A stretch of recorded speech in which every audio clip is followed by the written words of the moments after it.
महाराष्ट्रात उन्हाळा सुरू झाला की अचानक वादळी पाऊस, गारपीट आणि शेतीचं नुकसान होतं. पण हा अवकाळी पाऊस नेमका का पडतो, यामागचं विज्ञान काय आहे आणि पुढचं काही दिवस हवामान कसं असणार आहे, तर चला आपण सोप्या भाषेत समजून घेऊया.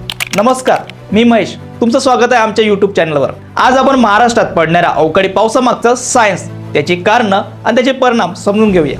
अवकाळी पाऊस म्हणजे काय, तर सोप्या भाषेत सांगायचं तर पावसाळ्याच्या ठराविक सीझन बाहेर पडणाऱ्या पावसाला अवकाळी पाऊस म्हणतात. भारतात 1 जून ते 30 सप्टेंबर हा मुख्य पावसाळा असतो, पण त्या सीझन बाहेरील हिवाळ्यात किंवा उन्हाळ्यात कधी कधी पाऊस पडतो आणि त्यालाच आपण अवकाळी पाऊस म्हणतो.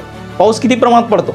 महाराष्ट्रात साधारण 80 ते 85% पाऊस हा मान्सूनमध्ये पडतो आणि उरलेला 15 ते 20% पाऊस हा नोव्हेंबर ते एप्रिल या दरम्यान पडतो, म्हणजेच तो अवकाळी पाऊस असतो.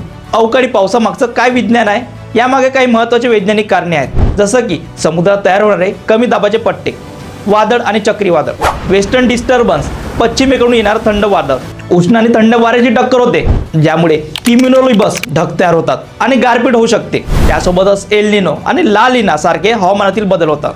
याचा परिणाम काय होतो की अवकाळी पाऊस म्हणजे फक्त थंडावा नाही, तर तो शेतकऱ्यासाठी मोठं संकट ठरू शकतो, ज्यामध्ये फळबागा, ऊस, कांदा, रब्बी पिकाचं नुकसान होतं. जनजीवन आणि उद्योगावर त्याचा परिणाम होतो. पुढचं हवामान कसं असेल, तर तज्ज्ञांच्या मते हवामान बदलामुळे अशा पावसाचं प्रमाण वाढू शकतं, म्हणजेच उन्हाळ्यातही अचानक पाऊस आणि गारपीट दिसू शकते. त्याच्यावर उपाय काय, तर हवामान खात्याचे अंदाज वेळेवर पाहत राहणे, शेतीत विविधता आणणे आणि पीक विमा काढून ठेवणे, हे उपाय खूप महत्त्वाचे आहे. म्हणून आपण लक्षात ठेवायला पाहिजे की हा अवकाळी पाऊस फक्त अचानक पडणार नाही, तर त्यामागे सायन्स आहे आणि वाढता येते त्याचं प्रमाणही.